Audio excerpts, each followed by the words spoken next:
अल्हम्दुलिल्लाह नहमदुहु व नस्तईनुहु व नस्तगफिरुह व नऊज़ु बिल्लाहि मिन शुरूरि अनफुसिना व मिन सय्यिआति अअमालिना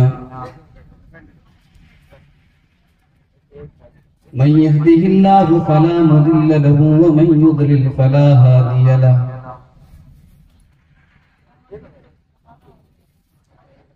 वअशहदु अन ला इलाहा इल्लल्लाह वहदहु ला शरीका लहु वअशहदु अन्न मुहम्मदन अब्दुहु व रसूलुहु या अय्युहल्लज़ीना आमनुत्तक़ुल्लाहा हक़्क़ तुक़ातिही व ला तमूतुन्न इल्ला व अंतुम मुस्लिमून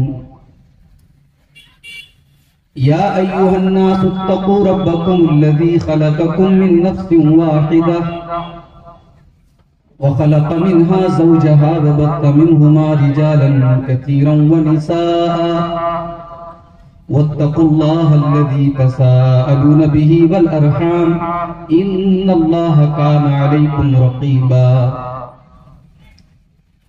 या अय्युहल्लज़ीना आमनुत्तक़ुल्लाहा वक़ूलू क़ौलन सदीदा युस्लिह लकुम अअमालकुम व यग़फिर लकुम ज़ुनूबकुम व मन युतिइल्लाह व रसूलहु फ़क़द फ़ाज़ फ़ौज़न अज़ीमा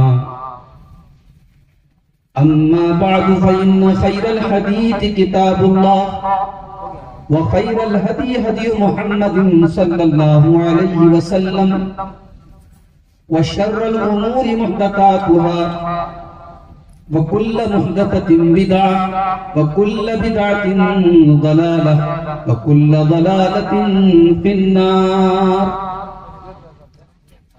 अऊज़ु बिल्लाहि मिनश शैतानिर रजीम बिस्मिल्लाहिर रहमानिर रहीम इन्नमल मुमिनूना अल्लज़ीना इज़ा ज़ुकिरल्लाहु वजिलत क़ुलूबुहुम व इज़ा तुलियत अलैहिम आयातुहु ज़ादतहुम ईमाना व अला रब्बिहिम यतवक्कलून। सदर मोहतरम, मुअज़्ज़ज़ उलमाए किराम, मोहतरम बुजुर्गों, नौजवान साथियों, पर्दा नशीन माँ और बहनों, प्यारे बच्चों,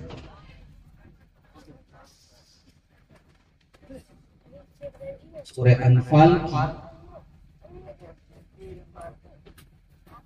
दूसरी आयत आपके सामने तिलावत हो गई।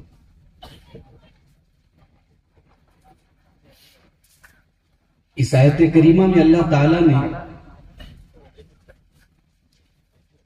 ईमान वालों की तीन पहचान बताई। भाई, हम सबका भी ये दावा है कि हम ईमान वाले हैं, लेकिन ये आयत करीमा हस्र के साथ लिमिटेड कर रही है। सब लोग जो मोमिन होने का दावा करते हैं वो मोमिन नहीं है। मोमिन कौन है? अल्लाह ने मोमिन की तीन सिफात इस आयत के अंदर बयान की है और आज की मेरी तकरीर इन्हीं तीन सिफात पर। इन्नमल मुमिनूना अल्लज़ीना इज़ा ज़ुकिरल्लाहु वजिलत क़ुलूबुहुम। मोमिन तो वो लोग हैं कि जब अल्लाह का नाम उनके सामने लिया जाए तो उनके दिल कांप जाए। दिल कांपता है। अल्लाह का नाम लिया जाए तो दिल कांप जाए, आंखों से आंसू बहने लगे,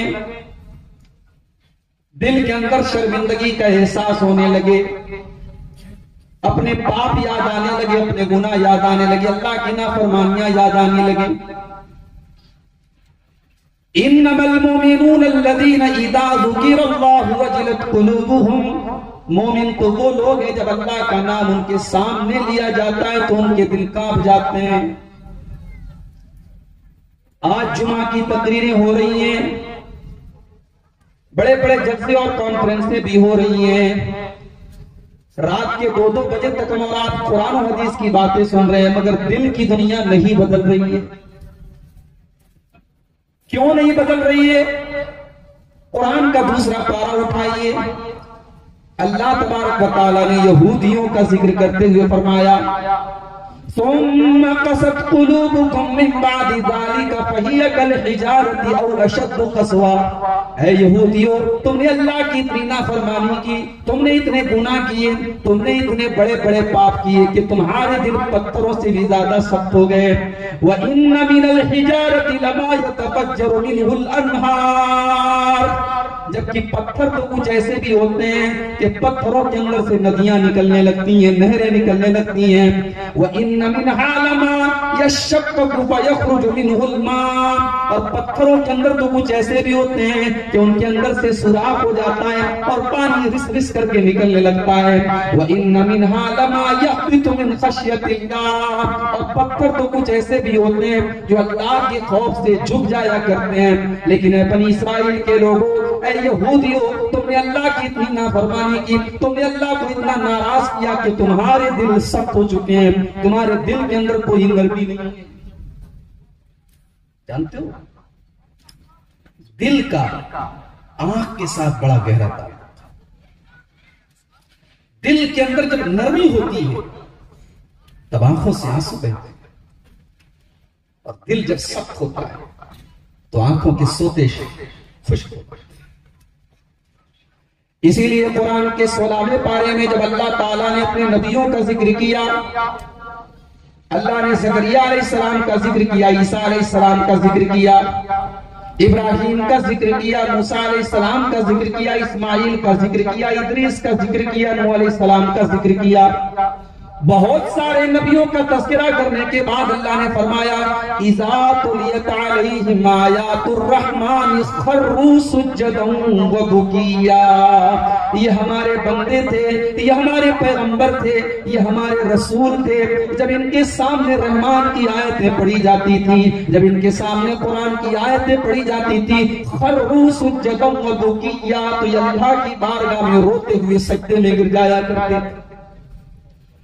मेरे प्यारे साथियों, आज वही कुरान हमारे पास भी मौजूद है जिस कुरान के बारे में अल्लाह फरमाता है, लौ अंज़लना हाज़ल कुरान अला जबलिन लराइतहु खाशिअन मुतसद्दिअन मिन खश्यतिल्लाह। अगर हमने इस कुरान को किसी पहाड़ के ऊपर भी उतारा होता तो पहाड़ भी अल्लाह के खौफ से चूर चूर हो जाता, पहाड़ भी अल्लाह के खौफ से रेजा रेजा हो जाता। कुरान तो वही है, कुरान की आयतें तो वही है, लेकिन हमारे दिल बड़े कठोर हो चुके हैं, हमारे दिल बड़े सख्त हो चुके हैं, और हमारे दिल आज अल्लाह का नाम सुन करके भी नहीं कांपते। अल्लाह के प्यारे नबी फरमाते हैं, ला यदखुलुन नार रजुलन बका मिन खश्यतिल्लाह। जो इंसान अल्लाह के खौफ से आंसू बहाता है, जिसकी आंखों से आंसू निकलते अल्लाह के डर की वजह से, अल्लाह के खौफ की वजह से, ला यदखुलुन नारा, वो इंसान जहन्नम की आग में नहीं जाएगा। हत्ता यऊद अल-लबन फी दरई, यहां तक कि जानवर के थन का दूध जानवर के थन में वापस चला जाए, जो कि पॉसिबल नहीं है, मुमकिन नहीं है। जिस तरीके से जानवर के थन का दूध उसके थन में वापस नहीं जा सकता, अल्लाह के खौफ से रोने वाला, अल्लाह की बारगाह में आंसू बहाने वाला इंसान जहन्नम की आग में नहीं जाए। आज हमारी आंखों में कभी आंसू नहीं आते। मेरे नौजवान साथियों, जरा अपनी तन्हाइयों के ऊपर गौर करो कि आज जब हम अकेले में होते हैं, जब तन्हाई में होते हैं, जब हमारे पास हमारा मोबाइल होता है और जियो का इंटरनेट फ्री में हमारे पास मौजूद होता है, इंटरनेट पैक और मोबाइल मल्टीमीडिया मोबाइल हमारे हाथों में होता है, और हम तन्हाई में होते हैं, तो हम क्या क्या गुल खिलाते हैं और क्या क्या हरकतें करते हैं। मेरे प्यारे साथियों, अपनी तन्हाइयों की हिफाजत करो, अपनी तन्हाइयों को अल्लाह के सामने आंसू बहाने में सर्व करो। अल्लाह के प्यारे नबी फरमाते हैं, कल कयामत का दिन होगा और अल्लाह की बारगाह में अल्लाह ताला अपने कुछ स्पेशल बंदों को, कुछ खास बंदों को अपने अर्श का साया देगा। उन खास बंदों में एक बंदा वो भी होगा, वह रजुलन ज़करल्लाह खालियन फफाज़त ऐना, जो अल्लाह को अकेले में याद करता है। पब्लिक के सामने रो देना, पब्लिक के सामने आंसू बहा देना, ये कोई कमाल की बात नहीं है। वह रजुलन ज़करल्लाह खालियन, वो अकेले में, वो बंद कमरे में, वो तन्हाई में अल्लाह को याद करता है और उसकी आंखों से आंसू बह पड़ते हैं। आज वो आंसू नहीं मिलते मेरे। आज तो हमारे दिल इतने सख्त हो गए, कि कब्रिस्तान जाकर और कब्रों को देखकर और मुर्दों का हश्र देखकर और अपनी आंखों के सामने लोगों को मरता हुआ देखकर के भी हमारी आंखों में आंसू नहीं आते और हमारे दिल की शक्ति में कोई कमी नहीं आती। इब्ने माजा की रिवायत है, अल्लाह के प्यारे नबी एक अंसारी सहाबी के जनाजे में गए हुए हैं। जनाजे को कब्र में उतारा जा रहा है। अल्लाह के प्यारे नबी अपने सहाबा को लेकर के एक साइड में किनारे बैठे हुए हैं। सहाबा आपको घेर करके आपके आसपास बैठे हुए हैं। अल्लाह के प्यारे नबी खामोश हैं, कुछ सोच रहे हैं, कुछ गौर कर रहे हैं। अचानक आपकी आंखों से आंसू बहने लगते हैं। इतना रोते हदीस के अल्फाज हैं, हत्ता बल्लत सरा, आपके आंसुओं से वहां की जमीन भीग जाती है। उसके बाद आप उस कब्र की तरफ इशारा करके फरमाते हैं, लिमिस्ले हाज़ा फ़अइदू या इख़वानी, ऐ मेरे भाइयों, ऐ मेरे सहाबा, इस कब्र की तुम तैयारी करो, यहाँ तुमको आना है, इस कब्र में तुमको भी जाना है। ये जो मेरे सहाबी के साथ हो रहा है, कल ये तुम्हारे साथ भी होगा, कल तुम्हारा भी इंतकाल होगा, तुम्हें भी कफनाया जाएगा, तुम्हें भी इस मिट्टी के अंदर उतारा जाएगा। मेरे प्यारे साथियों, आज तुम इतने कठोर दिल हो चुके हैं, इतने सख्त दिल हो चुके हैं कि कब्रिस्तान में बैठ करके भी शराब पी जा रही है, कब्रिस्तान में बैठ करके जुआ खेला जा रहा है, कब्रिस्तान में बैठ करके गालियां बकी जा रही हैं। आज कब्रिस्तान में भी हमें मौत याद नहीं आती, हमारी आंखों से आंसू नहीं बहते। अल्लाह ने फरमाया कि मोमिन वो है उसके सामने अल्लाह का नाम लिया जाए तो उसका दिल कांप जाए। दुनिया के मामूली कैमरे लगे होते हैं और कैमरा देख करके चोर चोरी करने से डरता है, ज़िनाकार ज़िना से डरता है, गलत काम करने वाला गलत काम से डरता है, क्योंकि कैमरा लगा हुआ है, कैमरा रिकॉर्डिंग कर रहा है, हम पकड़ लिए जाएंगे, हम गिरफ्तार हो जाएंगे। वो लोगों, ये तो इंसानों के बनाए हुए कैमरे हैं, ये तो इंसान के बनाए हुए कैमरे जो खराब भी हो सकते हैं, जिनका सिस्टम फेल भी हो सकता है। वो लोगों, अल्लाह का कैमरा तो हम सबके साथ लगा हुआ है और अल्लाह का कैमरा तो ऐसा है वो 24 बस ऑन है, वो 24 घंटे चालू है, वो कभी बंद होने वाला नहीं है। व इन्ना अलैकुम लहाफिज़ीन किरामन कातिबीन यअलमून मा तफ़अलून। मेरे बंदो, हमने तुम्हारे अमाल को रिकॉर्ड करने के लिए अपने किरामन कातिबीन को मुकर्रर कर दिया है, वो तुम्हारी एक एक हरकत को रिकॉर्ड कर रहे हैं। मा यल्फिज़ु मिन क़ौलिन इल्ला लदैहि रक़ीबुन अतीद। मेरे बंदे, तेरी जुबान से जो अल्फाज निकलते हैं उन अल्फाज को भी रिकॉर्ड किया जा रहा है। कल क़यामत तेरी सारी जिंदगी की रिकॉर्डिंग जब पेश की जाएगी, मेरे बंदे तू बता तेरा क्या हाल होगा। इंसान डरता नहीं, इंसान ये सोचता नहीं है कि मैं अल्लाह को मुंह दिखाना है, अल्लाह के सामने खड़े हैं। जिस दिन ये डर पैदा हो जाएगा उस दिन करप्शन खत्म हो जाएगा, चोरी खत्म हो जाएगी, बेईमानी खत्म हो जाएगी, झूठ खत्म हो जाएगा, बदकारी खत्म हो जाएगी। ये डर जिस दिन पैदा हो जाए कि अल्लाह को हिसाब देना, अल्लाह के सामने खड़े। तो पहली पहचान क्या बताइए? इन्नमल मुमिनून अल्लज़ीना इज़ा ज़ुकिरल्लाहु वजिलत क़ुलूबुहुम। जब उनके सामने अल्लाह का नाम लिया जाता है तो उनके दिल कांप जाते हैं। दूसरी पहचान, वइज़ा तुलियत अलैहिम आयातुहु ज़ादतहुम ईमाना।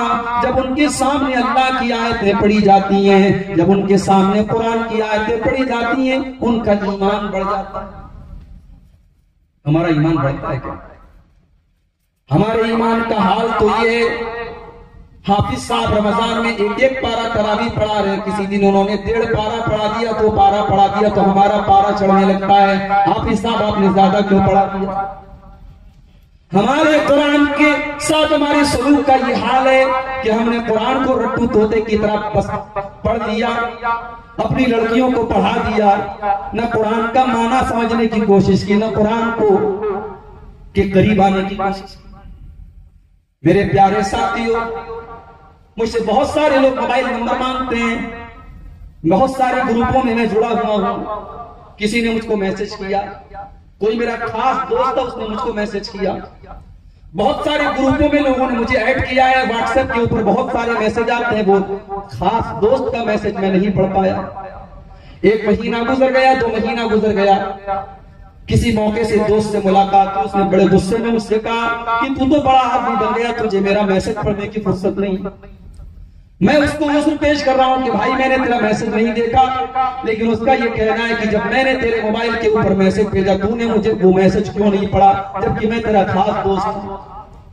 मेरे प्यारे साथियों, अपने दिल पर हाथ रख करके बताओ कि ये कुरान अल्लाह ताला का आखिरी मैसेज है कि नहीं है, ये अल्लाह का आखिरी पैगाम हमारे नाम है कि नहीं है। शहर रमज़ान अल्लज़ी उन्ज़िला फ़ीहिल कुरान हुदल लिन्नास व बय्यिनातिन मिनल हुदा वल फुरक़ान। ये कुरान रमज़ान के महीने में अल्लाह ने उतारा है। ये हुदल लिन्नास, ये सारी मानवता के लिए मार्गदर्शन के लिए आया है। सारी मानवता और सारी इंसानियत को सही रास्ता बताने के लिए आया है। और ये कुरान अल्लाह ने हमको दिया है, ये कुरान हमको मिला है, ये अल्लाह का मैसेज हमको मिला है। ये मैसेज इसलिए मिला था ताकि इस मैसेज को हम पढ़े और अल्लाह के बंदों तक पहुंचाएं। मगर आज हमारा हाल क्या है? हमारा हाल तो ये है कि ताकों में सजाया जाता हूँ, आंखों से लगाया जाता हूँ, पढ़ पढ़ के सुनाया जाता हूँ। हर महफिल में कुरान का तज़किरा होता है, मगर कुरान को लपेट करके रख दिया जाता है। कुरान के करीब कोई नहीं आता, कुरान को समझने की कोई कोशिश नहीं करता। कुरान तो वो किताब है, उसको पढ़ा जाए तो इंसान का ईमान बढ़ जाता है, इंसान के ईमान की चार्जिंग बढ़ जाती है। आज हमारे नौजवानों को गाना सुनने से फुर्सत नहीं, वो कुरान कहां से सुनेंगे? जिस यूट्यूब के ऊपर वो अपने पसंदीदा बॉलीवुड के गाने सुनते हैं, उसी यूट्यूब पर वो चाहे तो शेख सुदैस की तिलावत भी सुन सकते हैं, शेख शुरैन की तिलावत भी सुन सकते हैं, शेख मुआज़ अली की तिलावत भी सुन सकते हैं, शेख यासिर दौसरी की तिलावत भी सुन सकते हैं। बड़े अच्छे अच्छे कुर्रा हैं, खासतौर पर जो इमाम हरमैन हैं, अल्लाह अकबर, उनके कुरान पढ़ने का अंदाज बड़ा प्यारा। मेरे भाइयों, अगर दिल के अंदर जर्रा बराबर भी ईमान होगा, तुम किसी अच्छे कारी की आवाज में कुरान पढ़ो, तुम्हें वो सुकून मिलेगा, वो पीस ऑफ माइंड मिलेगा, वो पीस ऑफ हार्ट मिलेगा जो दुनिया के किसी म्यूजिक में नहीं मिल सकता। तुमने अपने दिलों को म्यूजिक सुना सुना के मुर्दा कर। ये कुरान तो वो किताब है, अल्लाह के प्यारे नबी के साहबी अब्दुल्लाह बिन मसूद, वो इतना प्यारा कुरान पढ़ते थे, इतना प्यारा कुरान पढ़ते थे कि अल्लाह के नबी कहा करते थे जिसको बिल्कुल ताजा ताजा कुरान सुना वो अब्दुल्लाह से कुरान सुना। मेरे प्यारे साथियों, आज इस मदरसे का प्रोग्राम है, मदरसे में बच्चे कुरान के हाफिज बन रहे होंगे, कुरान के आलिम बन रहे होंगे। आपके गांव में कोई इंजीनियर बन जाए, पूरे गांव में उसका चर्चा होता है। कोई डॉक्टर बन जाए तो बाप बड़े फख्र से अपना सर उठाता है, लेकिन किसी का बच्चा हाफिज बन जाए, आलिम बन जाए तो लोग कोई खास तवज्जो नहीं देते।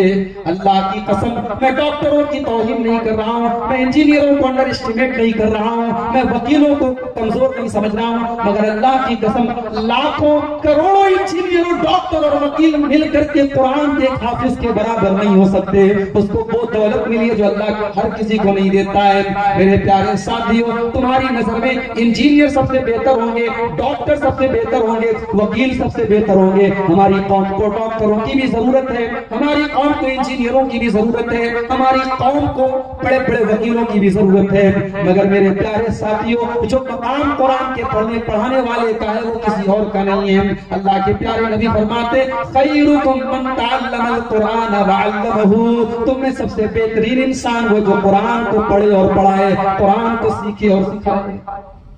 अब्दुल्लाह बिन मसूद जब कुरान पढ़ते थे, अल्लाह अकबर, कितना प्यारा कुरान पढ़ते थे। अल्लाह के नबी कहते थे कि जिसको कुरान ऐसा सुनना हो जैसे कुरान उतरा है, बिल्कुल फ्रेश फ्रेश, बिल्कुल ताजा ताजा, वो अब्दुल्लाह बिन मसूद के मुंह से कुरान सुना। एक मरतबा अल्लाह के नबी कहने लगे, अब्दुल्ला इक़रा अलैहिल कुरान, तुम मुझे कुरान पढ़ के सुनाओ। अब्दुल्ला कहते, अल्लाह के नबी, मैं आपको कुरान कैसे पढ़ के सुनाऊं? आपके ऊपर तो खुद कुरान उतरा है, आप तो खुद कुरान के पढ़ाने वाले, मैं आपको कुरान कैसे पढ़ के सुनाऊं? आपने फरमाया, अब्दुल्ला, मैं तो कुरान पढ़ता हूं, लेकिन आज मैं तुम्हारे मुंह से कुरान सुनना चाहता हूं। अब्दुल्ला बिन मसूद कहते हैं, मैं सूरह निसा की तिलावत करने लगा, मैं कुरान पढ़ता चला जा रहा हूं, अल्लाह के नबी गौर से सुनते चले जा रहे हैं। जब मैं सूरह निसा की आयत के ऊपर पहुंचा, फकैफ़ इज़ा जिना मिन कुल्लि उम्मतिन बिशहीद व जिना बिका अला हाउलाई शहीदा, जब मैं इस आयत पर पहुंचा, अल्लाह अपने नबी से फरमाता है, ऐ मेरे नबी, उस वक्त आपका क्या हाल होगा जब हम हर उम्मत में से एक गवाह लाएंगे, और ऐ नबी, हम आपकी उम्मत के ऊपर आपको गवाह बनाएंगे। हजरत अब्दुल्ला कहते हैं, जब मैं इस आयत पर पहुंचा, अल्लाह के प्यारे नबी को अपनी जिम्मेदारी का एहसास हुआ। आपको ये लगा कि इतनी बड़ी जिम्मेदारी अल्लाह मेरे कंधे पर कल कयामत के दिन डालेगा, अपनी पूरी उम्मत के बारे में मुझे गवाही देनी पड़ेगी। अल्लाह के नबी की आंखों से आंसुओं की झड़ी लग गई। अल्लाह के नबी रोने लगे और आपने कहा कि अब्दुल्ला बस करो, अब्दुल्ला रुक जाओ। हजरत अब्दुल्ला कहते हैं, जब मैंने नजरें उठा के देखा, फैजा अयनाहु तज़रिफान, अल्लाह के नबी की आंखों से आंसू बहरे। वैजा तुलियत अलैहिम आयातुहु ज़ादतहुम, मोमिन तो वो लोग हैं जब कुरान उनके सामने पढ़ा जाता है तो उनका ईमान बढ़ जाता है। कुरान तो वही है मेरे भाइयों, हमारा ईमान क्यों नहीं बढ़ता? क्यों हम बेईमान हो चुके हैं? हमारा ईमान इतने कमजोरी के स्टेज पे जा चुका है कि कुरान से हमारे ईमान पर कोई असर नहीं पड़ता। फुज़ैल इब्न अयास बड़ा मशहूर डाकू था, लोगों के घरों में डाका डाला करता था, लोगों की इज्जतों नामूस पर हमले किया करता था, लोगों का माल नाजायज तरीके से खाया करता था। एक दिन किसी मकान की छत पर कूदता है, उस मकान पे डाका डालने के मकसद से, चोरी करने के मकसद से जाता है। उस मकान में अल्लाह का कोई बंदा रात की तारीकी में बैठकर कुरान की तिलावत कर रहा था और इत्तेफाक से सूरह हदीद की आयत करीमा पढ़ रहा था, अलम यअनि लिल्लज़ीना आमनू अन तख़शअ क़ुलूबुहुम लिज़िक्रिल्लाह। ईमान वालों, क्या भी वो वक्त नहीं आया कि अल्लाह का कलाम सुन करके तुम्हारे दिल पिघल जाए, तुम सही सीधे रास्ते पर आ जाओ, तुम सुधर जाओ। अलम यानि लिल्लज़ीना आमनू अन तख़शअ क़ुलूबुहुम लिज़िक्रिल्लाहि व मा नज़ला मिनल हक़्क़ि। ईमान वालों, क्या कुरान सुन करके भी तुम्हारे दिल नहीं पिघलेंगे? जब ये आयत करीमा फुज़ैल इब्न अयास के कानों में पड़ी, वो सोचने लगा, अल्लाह का बंदा कुरान पढ़ रहा है और मुझे दावत दे रहा है, मुझे हक बनाने की दावत दे रहा है, और मैं डाका डाल रहा हूँ। उसने तौबा कर ली, उसने सच्ची तौबा कर ली और सारी जिंदगी उसने अपने आप को इबादत के लिए और इल्म के लिए कुर्बान कर दिया, और दुनिया उसको एक बहुत बड़े आबिद व ज़ाहिद के नाम से जाने। कुरान ने दिलों की दुनिया बदली है। कुरान वो किताब है कि अल्लाह के नबी वादी नखला में कुरान पढ़ रहे और जिन्नात की एक जमात गुजरती है, जिन्नात की एक जमात गुजरती है और अल्लाह के नबी की जुबान से कुरान की तिलावत को सुनती है, और एक मजलिस में उतनी देर में कुरान सुन करके वो अल्लाह के नबी पर ईमान भी ले आते हैं वो जिन्नात, और जाकर के अपनी कौम को दावत भी देने लगते हैं। मेरे प्यारे साथियों, जिसके दिल की दुनिया बदलनी हो, कुरान की एक मजलिस उसके लिए काफी है, और जिसका दिल मर चुका हो और जिसका दिल मुर्दा हो चुका हो, वो सारी जिंदगी कुरान सुनता रहे, उसके दिल पर कोई असर नहीं होता। अल्लाह ने मोमिन की दूसरी पहचान बताई, वइज़ा तुलियत अलैहिम आयातुहु ज़ादतहुम ईमाना, जब उनके सामने हमारी आयतें पढ़ी जाती हैं तो उनका ईमान। तीसरी पहचान, वअला रब्बिहिम यतवक्कलून, और मोमिन वो होते हैं जो अपने रब के ऊपर भरोसा करते हैं। यहां मार, डर और खौफ हम दिल में बिठाए हुए, साफ फलां की हुकूमत आ गई अब क्या होगा, फलां आ गया अब क्या होगा, फलां आ गया अब क्या होगा। भाई हम रब के ऊपर भरोसा करते हैं, और जो रब के ऊपर भरोसा करता है वो दुनिया वालों से डरता नहीं। अल्लाह के प्यारे नबी गारे सौर में हजरत अबू बकर सिद्दीक के साथ हैं। तलाश करने वाले बिल्कुल गारे सौर के करीब पहुंच चुके हैं। हजरत अबू बकर सिद्दीक कहते हैं कि अल्लाह के नबी, लौ नजर अहदुहुम ताता कदमैहि लाबसरना, अल्लाह के नबी अगर उन्होंने जरा सा नीचे झांक लिया तो हमें देख लेंगे, हमें पकड़ लेंगे, हम गिरफ्तार हो जाएंगे। अल्लाह के नबी, हम गिरफ्तार हो जाएंगे, हम पकड़ लिए जाएंगे। अल्लाह के नबी फरमाते हैं, मा ज़न्नुका बिस्नैनिल्लाहु सालिसुहुमा, ऐ अबू बकर तुम, हम दोनों अकेले नहीं हैं, हमारे साथ एक तीसरी जात है अल्लाह की, अल्लाह हमारे साथ है। इन्नल्लाह माना, अल्लाह हमारे साथ। ये अकीदा है मेरे भाई, अल्लाह हमारे साथ, ये हमारे नबी का सिखाया हुआ। अगर हम अल्लाह वाले हैं, अगर हम तौहीद पर हैं, हम ला इलाहा इल्लल्लाह पर हैं, तो हमें ये ईमान रखना चाहिए अल्लाह हमारे साथ। अल्लाह हमारे साथ उस वक्त भी था जब हम 313 थे और बद्र के मैदान में 1000 हमारे साथ। और अल्लाह के प्यारे नबी 17 रमजान को बद्र की लड़ाई होती है और 16 रमजान को रात में उसी बद्र के मैदान में किबला रुख बैठकर अल्लाह की बारगाह में आंसू बहा रहे। अल्लाहुम्मा अंजिज़ली मा वअदतनी, अल्लाहुम्मा आतिनी मा वअदतनी। आय अल्लाह तूने जो वादा किया है अपना वादा पूरा फरमा। आय अल्लाह अल्लाहुम्मा इन तुहलिक हाज़िहिल इसाबत लन तुबद फिल अर्दी। आय अल्लाह अगर ये मुट्ठी भर लोग अगर आज हलाक हो गए और मिटा दिए गए तो अल्लाह फिर रुए जमीन पर तेरा नाम लेने वाला कोई न होगा। ये 313 मेरा कैपिटल है, मेरा सरमाया है, मेरी पूंजी है। आय अल्लाह तू इनकी हिफाजत करना। आय अल्लाह अगर ये मिट गए तो तेरा नाम कौन लेगा, फिर ला इलाहा इल्लल्लाह कौन पढ़ेगा। अल्लाह के नबी दुआ करते चले जा रहे हैं, रोते चले जा रहे हैं। अबू बकर सिद्दीक आते हैं और पीछे से अल्लाह के नबी को चिमट जाते हैं और कहते कफा का मुनाशदत करबुका मुनाशदत करबका।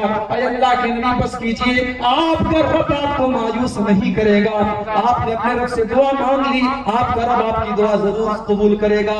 और बद्र की लड़ाई में अल्लाह ने फरिश्तों को भेजा और 313 मुसलमान 1000 दुश्मनों पर गालिब आए। मेरे प्यारे साथियों, वो ईमान आज हमारे आपके अंदर वाला रब्बिहिम यतवक्कलून। मोमिन तो वो होते हैं जो अपने रब के ऊपर भरोसा करते हैं, वो तादाद के ऊपर भरोसा नहीं करते। क्योंकि कम मिन फियतिन कलीलतिन गलबत फियतन कसीरतन बिइज़्निल्लाह। जब अल्लाह का हुक्म होता है छोटी छोटी जमातें बड़ी बड़ी जमातों पर गालिब आ जाती हैं। वो ताकत पर भरोसा नहीं करते, वो इज्जत पर भरोसा नहीं करते। क्योंकि वलिल्लाहिल इज्जतु व लिरसूलिही, इज्जत तो देने वाला अल्लाह है। वो हुकूमत और बादशाहों से नहीं डरते क्योंकि वतूतिल मुल्क मन तशा व तंजुल मुल्क मिम्मन तशा। बादशाह तो अल्लाह देने वाला है, जिसको चाहता है बादशाह बनाता है, जिससे चाहता है छीन लेता है। मोमिन अल्लाह की जात पर भरोसा। मूसा अलैहिस्सलाम अपने साथियों को लेकर के जा, पीछे फिरौन का लश्कर, पीछे फिरौन का लश्कर है। मूसा के साथी कहते हैं क्या है मूसा, इन्ना लमुद्रकून, हम तो पकड़ लिए जाएंगे। है मूसा सामने पानी है, पीछे फिरौन है, भागेंगे तो कहां भागेंगे, दाएं बाएं कोई रास्ता नहीं है। मेरे प्यारे साथियों, गौर करो कि सिचुएशन कितनी नाजुक है। लेकिन मूसा अलैहिस्सलाम का तवक्कुल देखो, वो तवक्कुल आज हमारे अंदर नहीं है। एक बात बताओ, आज हमारा नौजवान जुआ क्यों खेलता है, सूद क्यों खाता है, हराम कारोबार क्यों करता है? क्योंकि तवक्कुल नहीं है। जिसको अल्लाह की जात पर तवक्कुल होगा वो हराम कमाई की तरफ नहीं जाएगा। उसे इस बात पर भरोसा है कि मेरे हिस्से की जो रोजी है मेरा रब मुझे जरूर देगा। मैं अपनी माँ के पेट में था, अल्लाह ने मेरी रोजी लिख दी थी, मुझे हराम तरीका अपनाने की जरूरत नहीं है, मैं हलाल तरीके से काम करूंगा, मेरा अल्लाह मुझे रोजी देगा। मेरे भाइयों, इसीलिए अल्लाह के प्यारे नबी ने फरमाया लौ अन्नकुम तवक्कलूना अलल्लाहि हक्क तवक्कुलिही लरज़क़कुम कमा यरज़ुकुत तैर, कि जैसे परिंदे अल्लाह की जात पर भरोसा करते हैं, अगर वैसा भरोसा तुम अल्लाह की जात पर करो तो जैसे अल्लाह परिंदों को रोजी देता है तो खाली पेट अपने घोंसले से निकलते हैं और पेट भर के वापस जाते हैं, अल्लाह तुमको भी कभी खाली पेट नहीं रखेगा, तुमको भी अल्लाह कभी भूखा नहीं सुनाएगा। शर्त यह है कि तुम वैसा तवक्कुल करो जैसे परिंदे पर। मूसा अलैहिस्सलाम का तवक्कुल देखिए। साथियों ने कहा कि मूसा तो पकड़ लिए जाएंगे। मूसा अलैहिस्सलाम कहते कल्ला इन्न मइया रब्बी सयहदीन, नहीं नहीं ऐसा नहीं हो सकता, मेरा परवरदिगार मेरे साथ है, मेरा रब मेरे साथ है, मेरा अल्लाह मेरे साथ है, वो जरूर कोई ना कोई रास्ता निकालेगा। अभी मूसा की जुबान से अल्फाज निकले थे, अल्लाह ने फरमाया फअौहैना इला मूसा अन इज़रिब बिअसाकल बहरा, हमने कहा मूसा जरा अपनी लाठी को तुम पानी के ऊपर मारो। हजरत मूसा ने लाठी को पानी के ऊपर मारा, फनफलका फकाना कुल्लु फिरकिन कत्तौदिल अज़ीम, समुद्र के 2 फट हो गए, पानी के 2 फट हो गए और पानी के अंदर बीच में रास्ता बन गया। उसी रास्ते से मूसा अलैहिस्सलाम के साथियों ने और मूसा अलैहिस्सलाम ने नदी पार कर ली, दरिया पार कर लिया और उसी रास्ते में फिरौन और उसका लश्कर डूब गया। ये है अल्लाह के साथ। अल्लाह की जात पर तवक्कुल अगर सीखना है मेरे प्यारे साथ, इब्राहिम खलीलुल्लाह से सीखा। बाप दुश्मन बन गया, पूरी कौम दुश्मन बन गई, और इतनी बड़ी आग तैयार की गई कि पूरा गांव जलाया जा सकता है। एक अकेले इंसान को जलाने के लिए इतनी बड़ी आग तैयार की। और जब आग में डाला गया मूसा अलैहिस्सलाम, तो हजरत इब्राहिम अलैहिस्सलाम ने उस मौके पर कोई लंबी चौड़ी दुआ नहीं, उनकी जुबान से बस एक ही जुमला निकला, हस्बी अल्लाह व निअमल वकील, अल्लाह मेरे लिए काफी है और अल्लाह बेहतरीन कारसाज है, बेहतरीन काम बनाने वाला है। हजरत इब्राहिम का तवक्कुल देखो मेरे प्यारे साथियों, आग में डाला जा रहा है, और आग भी ऐसी है कि उस आग में भस्म हो सकते हैं, उस आग में कोयला हो सकते हैं, उस आग में जल सकते हैं, मगर आज पेशानी पर कोई शिकन नहीं है, दिल के अंदर कोई घबराहट नहीं है। आय अल्लाह, अगर चला भी गया तो तेरी तौहीद के लिए जाऊंगा, तेरे ईमान के लिए जाऊंगा। हस्बी अल्लाह, जिस अल्लाह की तौहीद के लिए मैं इस आग में जा रहा हूं, वो अल्लाह मेरे लिए काफी है, वो अल्लाह मेरे लिए काफी है, और वो अल्लाह बेहतरीन कारसाज है। और इसीलिए अल्लाह ने हवाओं को नहीं भेजा, अल्लाह ने बारिश नहीं बरसाई। जब हजरत इब्राहिम ने अल्लाह की जात पर ऐसा तवक्कुल किया, तो अल्लाह ने डायरेक्ट आग को हुक्म दिया, कुलना या नारु कूनी बरदम व सलामन अला इब्राहिम, हमने कहा आग तू ठंडी हो जा और सलामती वाली हो जा मेरे इब्राहिम के लिए। वो आग इब्राहिम के रोंगटे को भी नहीं जलाती है। मेरे प्यारे साथियों, ईमान वालों की तीसरी पहचान इस आयत में अल्लाह ने बयान की, व अला रब्बिहिम यतवक्कलून, वो अपने रब के ऊपर भरोसा करते हैं। अब मैं एक और हदीस सुना करके बात खत्म कर रहा हूं, क्योंकि वक्त जो है वो मुझे इजाजत नहीं दे रहा, बहुत लंबे सफर पे जाना है, सुबह क्लास भी है। एक आखिरी हदीस इस पॉइंट के ताल्लुक से, अल्लाह की जात पर तवक्कुल के ताल्लुक से, ये सुन लीजिए। हदीस के रावी हजरत अब्दुल्लाह इब्न अब्बास हैं, हदीस बुखारी शरीफ के अंदर भी है, मुस्लिम शरीफ के अंदर भी है। अल्लाह के प्यारे नबी फरमाते हैं कि मेरे सामने बहुत सारे रसूलों को और उनकी उम्मतों को पेश किया गया। मैंने ऐसे रसूलों को भी देखा कि उनके साथ उनके मानने वाले बहुत सारे हैं, और मैंने ऐसे रसूलों को भी देखा कि उनके साथ उनके ईमान वाले, उनके उम्मती सिर्फ 2 लोग हैं, 3 लोग हैं, किसी के साथ सिर्फ एक आदमी है। और मैंने ऐसे नबी को भी देखा, वलैसा माहू अहद, उसके साथ कोई मानने वाला नहीं है। यानी इस दुनिया में ऐसे भी नबी आए कि उस नबी के ऊपर ईमान लाने वाला उनकी कौम में कोई नहीं था। मेरे भाइयों, आप हक की दावत दीजिए, आप कुरान और हदीस की दावत दीजिए, आप तौहीद का पैगाम सुनाइए। लोग मान लेते तो लोगों की भलाई है, लोग नहीं मानते तो आपकी मेहनत बेकार न जाएगी, आपकी कोशिश बेकार नहीं जाएगी, आपका सवाब बेकार नहीं जाएगा। ऐसे भी नबी दुनिया में आए थे, कोई उनके ऊपर ईमान नहीं। उसके बाद अल्लाह के नबी फरमाते हैं, मैंने बहुत बड़ा मजमा देखा, मैंने बहुत सारे लोगों को देखा, मैंने समझा कि ये मेरी उम्मत के लोग हैं। बताया गया नहीं, ये मूसा अलैहिस्सलाम और उनकी उम्मत के लोग हैं। फिर मैंने उफुक की तरफ देखा, आसमान की तरफ देखा। मैंने आसमान की तरफ देखा तो दाहिनी तरफ भी जिधर देखता हूँ लोग ही लोग नजर आ रहे हैं, बाएं तरफ देखता हूँ तो लोग ही लोग नजर आ रहे हैं। फरमाया गया, हाज़िही उम्मतुका, ऐ मोहम्मद सल्लल्लाहु अलैहि वसल्लम, ये आपकी उम्मत के लोग हैं। और आपकी उम्मत के जो ये लोग आपको नजर आ रहे हैं, इनके अलावा आपकी उम्मत में 70,000 ऐसे लोग होंगे जो बगैर हिसाब के और बगैर अजाब के जन्नत में जाएंगे। न तो उनका कोई हिसाब होगा और न उनको 1 मिनट के लिए भी अजाब होगा। विदाउट अजाब और विदाउट हिसाब, ना अजाब होगा ना हिसाब होगा, उनको डायरेक्ट जन्नत में दाखिल किया जाएगा। ऐसे लोग 70,000 होंगे आपकी उम्मत। इतना बयान करके अल्लाह के प्यारे नबी अपने कमरे में चले। अब सहाबा किराम आपस में डिस्कस कर रहे कि ये कौन लोग हो सकते हैं 70,000। कुछ सहाबा ने कहा ये वो लोग हैं जो इस्लाम की हालत में पैदा हुए, जिन्होंने कभी जिंदगी में शिर्क नहीं किया। हम लोग तो नहीं हो सकते, हम लोगों ने तो शिर्क भी किया था, हम लोग तो बाद में ईमान लाए। हमारी आने वाली जो नस्लें हैं जो इस्लाम की हालत में पैदा होंगी, वो लोग मुराद। कुछ सहाबा ने कहा नहीं, इससे वो लोग मुराद है जो अल्लाह के नबी के साथी हैं, आपके सहाबा है, वो मुराद है। अलग अलग ओपिनियन है, अलग अलग ख्यालात हैं सहाबा। अल्लाह के प्यारे नबी अपने कमरे से वापस आए। क्या बात, क्या डिस्कस हो रहा है, क्या गुफ्तगू हो रही है? अय अल्लाह के नबी, आपने 70,000 लोगों का तस्करा किया है, बस उसी पर बात। अल्लाह के प्यारे नबी ने फौरन वजाहत कर दी। आपने फरमाया हुवल्लज़ीना ला यस्तरकूना वला यततय्यरूना वला यक्तबूना वला रब्बिहिम यतवक्कलून। 70,000 लोग जो बगैर हिसाब और किताब के जन्नत में जाएंगे, उनकी पहली पहचान वो रुकिया नहीं करवाते, वो झाड़ फूक नहीं करवाते। अरे मौली साहब, हमारे गांव में तो बहुत झाड़ फूक होता है।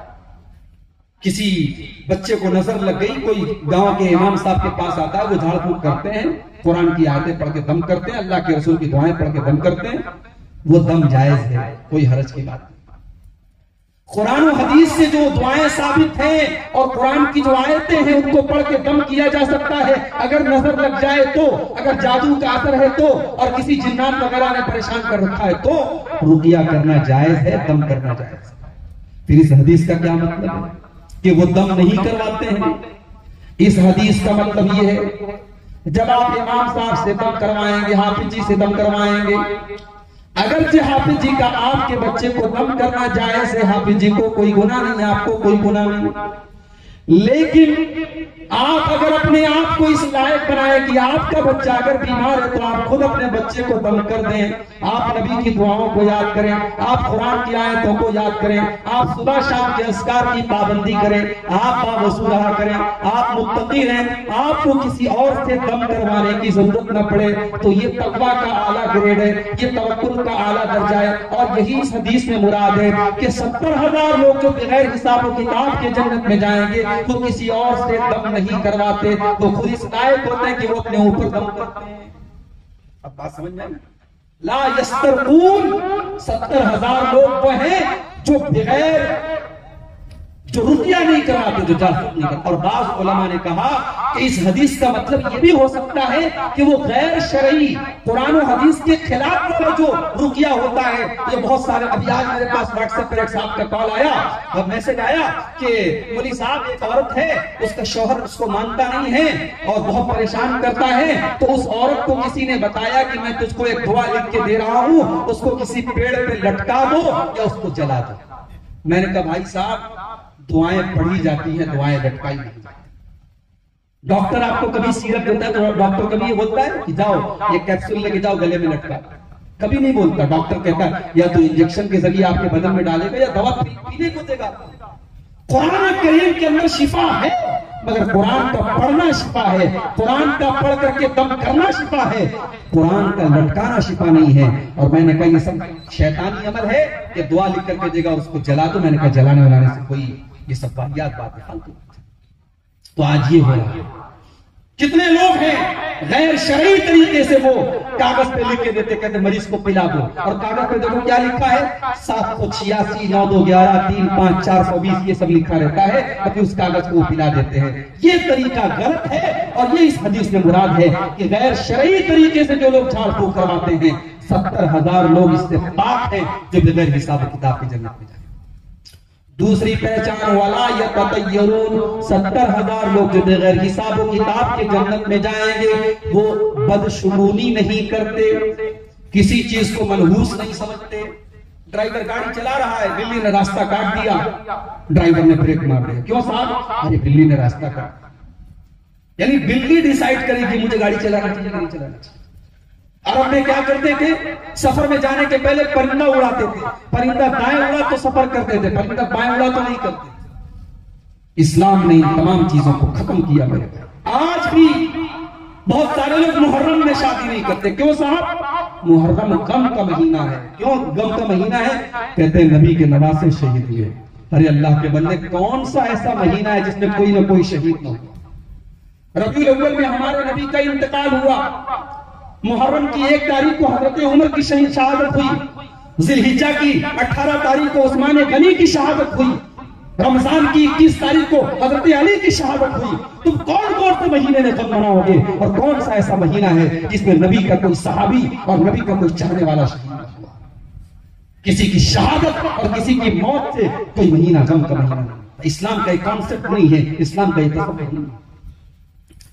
इस्लाम तो इतना बेहतरीन दीन है, अल्लाह के नबी के बच्चे इब्राहिम का इंतकाल होता है, और जिस दिन इंतकाल होता है उसी दिन सूरज में ग्रहण लग जाता है। अल्लाह के नबी जब खुतबा देते हैं, ग्रहण की नमाज पढ़ाने के बाद आप खुतबा देते हैं, तो खुतबे में कहते हैं, वो लोगों इन्न शम्स वल कमर आयतान मिन आयातिल्लाह, ये सूरज और चांद अल्लाह ताला की दो निशानियां हैं। ला यनकसिफान लिमौति आदिन, इनमें ग्रहण लगने से किसी की मौत का कोई ताल्लुक नहीं है। तुम ये मत समझो कि मेरे बच्चे की मौत हुई इसलिए सूरज में ग्रहण लगा है। इस्लाम तो वो दिन है जो बदअकीदगी का खात्मा करता है। मेरे भाइयों, किसी महीने को मनहूस समझना, किसी तारीख को मनहूस समझना, किसी दिन को मनहूस समझना, सूरज ग्रहण लगता है, बहुत सारे लोग घर में काम नहीं करते, औरतों से कहते किचन में मत जाओ, कोई काम मत करो। क्यों साहब? काम करोगी तो नुकसान हो जाएगा। ठीक है, ग्रहण लगा है, उतनी देर आप अल्लाह का जिक्र करें, नमाज पढ़ें, ये साबित है, लेकिन कोई काम न किया जाए इसका कोई सबूत नहीं है। बाज़ घरों में देखा गया कि जो हामिला औरतें होती हैं उनको सख्ती से मना किया जाता है, खबरदार मकान की छत पर मत जाना, तुम ग्रहण लगा हुआ है। हालांकि ग्रहण लगने से किसी हामिला औरत को कोई नुकसान नहीं है। हाँ, ग्रहण लगा हो तो डायरेक्ट आंख से देखना सूरज को वो नुकसानदेह है। साइंस के हिसाब से उसका अलग से एक चश्मा आता है, वो चश्मा लगा करके सूरज को देखना चाहिए। तो वला यततय्यरून, 70,000 लोग जो बगैर हिसाब और किताब की जन्नत में जाएंगे, वो किसी चीज को मनहूस नहीं समझते। और तीसरी पहचान उनकी क्या है? वला यक्तवून, वो दगवा करके इलाज। अरब में तरीका था एक इलाज का कि बदन में अगर कहीं जख्म होता था तो आग के जरिए उसको दागते थे। ये इलाज का तरीका जायज था, मगर अल्लाह के नबी ने फरमाया मैं इसको पसंद नहीं करता, शरीयत में इसको अच्छा नहीं कहा गया है। तो जो 70,000 लोग अगर हिसाब और किताब की जन्नत में जाएंगे, वो इस तरीके से जो दगवा करके इलाज किया जाता है वो तरीका नहीं अपनाते हैं। वाला रब्बिहिम यतवक्कलून, और वो अपने रब के ऊपर भरोसा करते हैं। मेरे प्यारे साथियों, मोमिन की ये 3 पहचान जो इस आयत में बताई गई, मैं उम्मीद करता हूं कि हम इन 3 पहचान को, इन 3 चीजों को अपने अंदर पैदा करने की कोशिश करेंगे। हम अपने दिल को खौफ इलाही से आबाद करेंगे।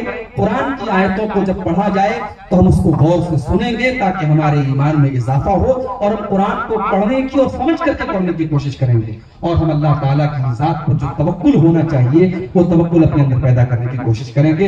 अल्लाह से दुआ है रब्बुल आलमीन ये 3 सिफात हम सबको अपने अंदर पैदा करने की तौफीक अता फरमाए। हम में से जो लोग बीमार हैं अल्लाह उनको शिफा कामिल अता फरमाए। जो रोजी रोटी से परेशान है अल्लाह उनके कारोबार में बरकत नसीब फरमाए।